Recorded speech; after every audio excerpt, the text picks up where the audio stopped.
This statement alarmed Goy more than anything else Grace had said.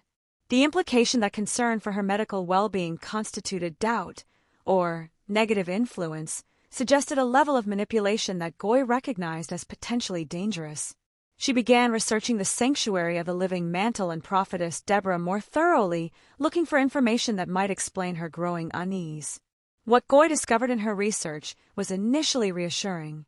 The church appeared legitimate, with proper legal documentation, transparent financial practices, and a long history of community service. Prophetess Deborah had credentials from recognized theological institutions and endorsements from respected religious leaders. The testimonial videos that had convinced Grace to attend the church seemed genuine, featuring real people with documented miraculous pregnancies. But as Goy dug deeper, she began to notice some troubling patterns. Several of the women who had given testimonials about miraculous pregnancies had social media accounts that had gone silent shortly after their church appearances. Others had profiles that seemed oddly generic, lacking the personal details and long posting histories that characterize authentic social media presence. More concerning was what Goy discovered when she tried to verify some of the medical claims made in the testimonials. Hospitals and clinics mentioned in some of the stories either didn't exist or had no record of treating the patients described. Doctors whose names were cited in some testimonials turned out to be fictional, and medical facilities supposedly involved in confirming miraculous pregnancies denied any knowledge of the cases. Goy also found scattered reports online from family members of women who had attended miracle services at various churches, including the Sanctuary of the Living Mantle. These reports describe behavior changes similar to what she was observing in Grace: increased secrecy, resistance to medical care, obsessive focus on spiritual practices involving unusual objects or rituals, and gradual isolation from family members who express concern. One particular forum post caught Goy's attention. A woman named Jennifer had written about her sister's experience at a miracle service, describing a pregnancy that had begun exactly as promised but had ended in tragedy when the woman refused medical intervention during complications. The post was old, from several years earlier, but the details were strikingly similar to Grace's current situation. Goy tried to contact Jennifer through the forum's messaging system, but received no response. When she searched for more recent posts from the same user, she found that the account had been deleted. Similar patterns emerged with other concerning posts she found. Accounts that had shared worrying information about miracle services would disappear, and attempts to follow up with the original posters proved unsuccessful. Despite her growing alarm, Goy tried to maintain a supportive relationship with Grace while continuing her investigation. She offered to accompany Grace to prenatal appointments, volunteered to help with baby preparations, and attempted to stay involved in her sister's pregnancy without directly challenging her spiritual beliefs. But Grace's behavior continued to become more concerning. She stopped working, claiming that the stress of her job might interfere with the spiritual atmosphere surrounding her pregnancy. She became increasingly isolated, declining social invitations and avoiding extended family gatherings where people might ask questions about her medical care. Most troubling of all, Grace began losing weight despite being pregnant with twins. When Goy expressed concern about this, Grace explained that the prophetess had told her that miracle pregnancies sometimes followed different patterns than natural pregnancies, and that she should trust the spiritual process rather than relying on conventional medical expectations. "The babies are growing perfectly in the spiritual realm," Grace insisted when Goy pressed her about the weight loss. "Physical appearances can be deceiving, but faith sees the truth. Prophetess Deborah has confirmed through prayer that both babies are developing exactly as God intended." Goy realized that direct confrontation was only pushing Grace further away, so she changed her approach. Instead of challenging Grace's beliefs, she began documenting everything she observed: the changes in Grace's behavior, the specific claims made by the church, the details of the prophetic words that had been spoken over her sister. 6 months into Grace's pregnancy, Goy received a call that confirmed her worst fears. Grace had collapsed at home and been rushed to the hospital by Connell, who was finally beginning to share Goy's concerns about his wife's deteriorating condition. At the hospital, medical tests revealed a complex and dangerous situation. Grace was severely malnourished and dehydrated, conditions that posed serious risks to both her and the babies. More disturbing were the unusual physical findings that doctors struggled to explain, internal scarring that appeared recent but had no identifiable cause, and biochemical markers that suggested exposure to unknown substances. When doctors tried to perform an ultrasound to check on the babies, they made a discovery that shattered Grace's world. There were no babies. There never had been babies. The pregnancy that had seemed so real, so perfectly aligned with prophetic promises, was a complex medical condition that mimicked pregnancy symptoms while slowly destroying Grace's health from the inside. The medical team worked frantically to stabilize Grace's condition, but her body had been compromised by months of malnutrition and whatever substances had been affecting her system. Despite their best efforts, Grace's condition continued to deteriorate, and within hours of being admitted to the hospital, she slipped into a coma from which she would never wake. Connell was devastated, struggling to understand how the miracle they had celebrated had turned into such a nightmare. He sat beside Grace's bed, holding her hand and trying to process the medical explanations that seemed to contradict everything they had experienced over the past months. But Goy's shock turned quickly to anger when representatives from the Sanctuary of the Living Mantle arrived at the hospital. Instead of offering comfort or support, they insisted that Grace's body be released to them for spiritual care rather than allowing her family to make funeral arrangements. "Sister Grace was part of our spiritual family," explained Pastor Ruth, one of Prophetess Deborah's assistants. "She received divine ministry from our prophetess, and it's important that her transition be handled according to spiritual protocols rather than secular procedures."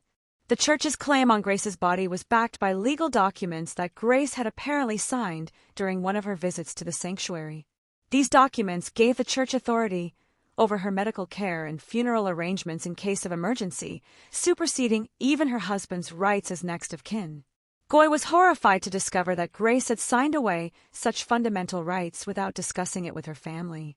The documents were complex legal instruments that most people would need professional help to understand, yet they had been presented to Grace as simple expressions of faith and commitment to the church community. When Connell tried to challenge the church's claim in court, he discovered that similar documents had been signed by dozens of other women who had received miracle pregnancies from Prophetess Deborah.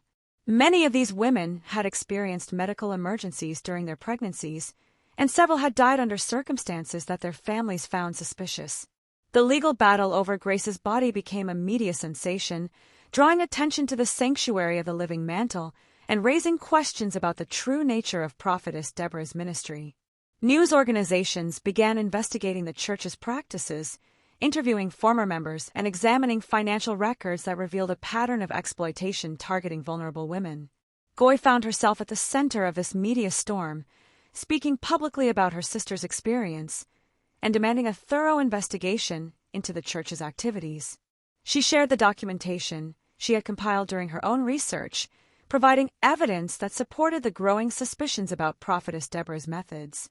"My sister was a loving, intelligent woman who wanted nothing more than to become a mother," Goy told reporters during one particularly emotional interview. "She was manipulated by people who exploited her desperation and convinced her to reject medical care that might have saved her life. Grace died believing she was carrying miracle babies that never existed, and she's not the only one." The investigation that followed Goy's revelations uncovered a complex network of deception and spiritual abuse.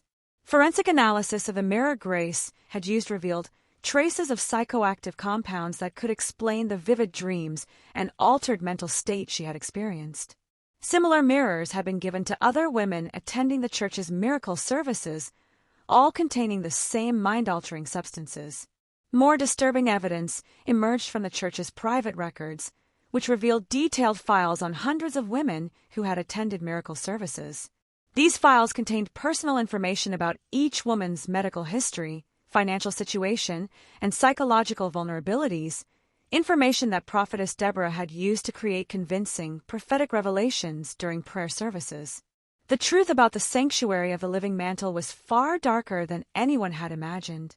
What appeared to be a legitimate religious organization was actually an elaborate scheme designed to exploit desperate women, extracting money and legal authority from victims who believed they were receiving divine intervention. Prophetess Deborah herself proved to be a master manipulator with a history of similar schemes in other locations. Her real name was Dorothy Williams, and she had no legitimate theological training or credentials. The testimonials that had convinced Grace and hundreds of other women were carefully crafted fabrications, featuring paid actors and falsified medical documentation. The investigation revealed that women who had received miracle pregnancies from Prophetess Deborah were actually being poisoned with substances that created pregnancy-like symptoms while slowly destroying their health. Those who survived long enough to give birth delivered stillborn children or babies with severe developmental problems, outcomes that were explained away as spiritual attacks or lack of faith on the part of the mothers. Grace had been one of dozens of women who had died as a result of these practices, but the church's legal maneuvering and the victims' isolation from their families had prevented most of these deaths from being properly investigated. The mirror ritual, the restrictive legal documents, and the pressure to avoid medical care were all designed to ensure that victims would die without receiving proper medical attention or leaving evidence that could expose the scheme. As the full scope of the deception became clear, Goy realized that her sister had been murdered by people who had pretended to offer her the miracle she desperately wanted. The grief of losing Grace was compounded by rage at the injustice of her death and determination to ensure that no other families would suffer the same devastating loss. The legal proceedings that followed were complex and lengthy, but eventually resulted in criminal charges against Prophetess Deborah and several of her associates. The Sanctuary of the Living Mantle was permanently closed, its assets seized to provide compensation to victims' families, and its practices exposed as a warning to others who might be vulnerable to similar exploitation. But for Goy, no amount of legal justice could bring back her sister or heal the trauma of watching Grace die while believing she was carrying the miracle babies she had prayed for so desperately. The only meaning Goy could find in the tragedy was the possibility that Grace's story might prevent other women from falling victim to similar predators. Goy became an advocate for victims of spiritual abuse, speaking at conferences and working with law enforcement to identify and prosecute fake religious leaders who targeted vulnerable people. She established a foundation in Grace's memory that provided support for families affected by religious exploitation and educated communities about the warning signs of spiritual manipulation. Grace died believing in a lie, Goy would tell audiences during her speaking engagements. But her death revealed a truth that needed to be exposed. There are people who will exploit your deepest pain for their own gain, and they'll use your faith against you if you let them. We have to be smarter, more careful, and more willing to ask hard questions, even when those questions challenge beliefs that bring us comfort. The story of Grace Adagok became a cautionary tale that was shared in churches, medical schools, and community organizations across the country. Her tragedy served as a reminder that genuine faith and reasonable caution are not incompatible, and that true spiritual leaders will encourage transparency and accountability rather than demanding blind trust and isolation from loved ones. Years later, when Goy thought about her sister, she tried to remember Grace as she had been before the deception consumed her life. A gentle, loving woman whose only crime had been wanting to become a mother. Grace's memory lived on not just as a warning about the dangers of spiritual manipulation, but as a testament to the importance of protecting those we love from predators who disguise themselves as servants of God. If this story teaches you anything, let it be this. Real miracles don't require you to abandon wisdom, isolate yourself from family, or sign away your basic rights. Subscribe for more stories that reveal the truth behind the headlines.